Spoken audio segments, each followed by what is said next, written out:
చేయడానికి మేము సమర్థిస్తామని చెప్పి మాట్లాడుతున్నారు. మరి గుజరాత్ లో ముస్లింలకి బీసీ రిజర్వేషన్స్ ఎట్లా అమలు చేస్తున్నారు? ఉత్తరప్రదేశ్ బీజేపీ ఉంది కదా, అక్కడ ఎందుకు అమలు చేస్తున్నారు?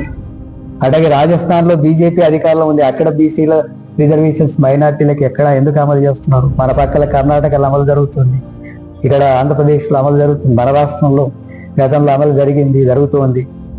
బీసీల రిజర్వేషన్స్ అనేటటువంటిది మతం ఆధారంగా కాదు, వెనకబడ్డటువంటి తరగతులు.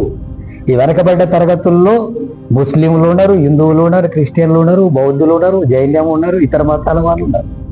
మతం ఆధారంగా వస్తున్నది కాదు బీసీల రిజర్వేషన్. ఏ రిజర్వేషన్ అయినా మతం మీద ఒత్తిడి తీసుకొచ్చి ఆ బిల్లును ఆమోదించేటట్టుగా లేదా ఆర్డినెన్స్ ఆమోదించేటట్టుగా తీసుకొచ్చి ఈ 42% రిజర్వేషన్లు బీసీలకు అమలు జరిగేటట్టుగా మీరు కూడా ఒత్తిడి తీసుకురావాలా? లేకపోతే చేత కాకపోతే రాజీనామా చేయాలా?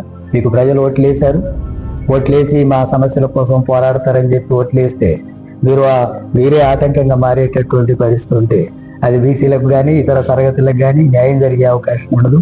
ఆ రూపంలో వాటిని అమలు చేసేటట్టుగా ఒత్తిడి తేవాలా? లేకపోతే రాజీనామా చేసి సామాజిక న్యాయానికి వ్యతిరేకంగా ఉండేటటువంటి శక్తులు ఈ దేశంలో అధికారులు ఎమ్మెల్యేలుగా ఎంపీలుగా ఉండడానికి ఉంటుంది. ఆ క్రమంలో తాత్కాలికంగా కొన్ని ఆటంకాలు కలిగించినంత మాత్రాన అది వెనకడికి వేసే సమస్య ఉండదు.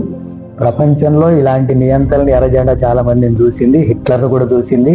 హిట్లర్ను కూడా ప్రపంచ నియంత్ర అయినటువంటి హిట్లర్నే మట్టి గరిపించినటువంటి చరిత్ర ఎర్రజెండాకు ఉంది. అందుకని మోడీ దాని ఉన్నదేమీ లెక్క జమ కాదు, బీజేపీ కూడా లెక్క జమ కాదు. ప్రజా సమస్యలు పరిష్కరించకుండా ఆకలి పోరాటాలు, పేదల పోరాటాలని ఇలాంటి తుపాకులతోనో కొంతమంది హత్యలతోనో అణిచివేయడం సాధ్యం కాదు. మీరు అనుకున్నంత కొంత ఏదో అణిచివేస్తున్నాం, తాత్కాలికంగా ఇబ్బంది పెడుతున్నాం అనుకోవచ్చు. అంతకంటే తీవ్రమైన